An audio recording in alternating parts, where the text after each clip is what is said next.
انہی صفات اور اخلاق میں ایک خلق عاجزی اور انکساری کا ہے، جس کی اعلیٰ ترین مثال آپ میں پائی جاتی ہے۔ اپنے ماننے والوں کو بھی آپ نے ہمیشہ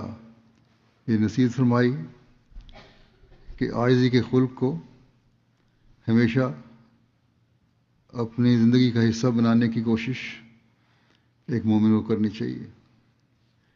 آپ صلی اللہ علیہ وسلم نے اس اعلیٰ خلق آپ علیہ وسلم کے اس اعلیٰ خلق کا اللہ تعالیٰ نے قرآن کریم میں ان الفاظ میں اعلان کرنے کا کہا کہ قل انما انا بشر مثلکم، تو انہیں کہہ دے کہ میں صرف تمہاری طرح کا ایک بشر ہوں، باوجود اس کے کہ اللہ تعالیٰ نے آپ کو آخری اور کامل شریعت لانے والے نبی کا مقام عطا فرمایا، لیکن پھر بھی یہی آپ سے اعلان کروایا کہ کہہ دو کہ میں بشر ہوں اور ایک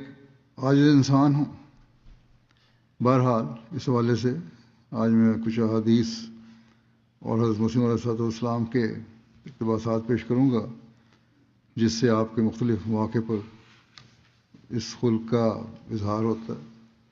حضرت مسیح علیہ السلام فرماتے ہیں، ہمارے نبی کریم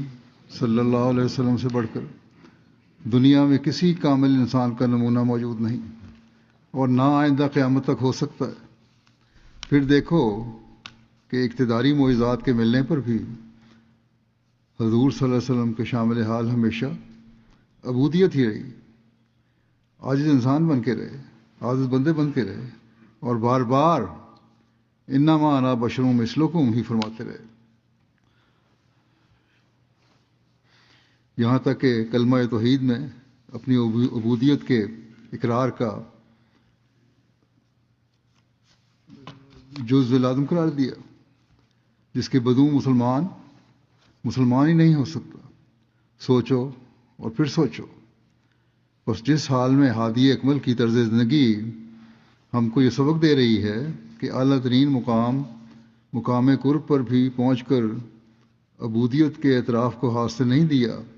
تو اور کسی کا تو ایسا خیال کرنا اور ایسی باتوں کا دل میں لانا فضول اور عبث ہے۔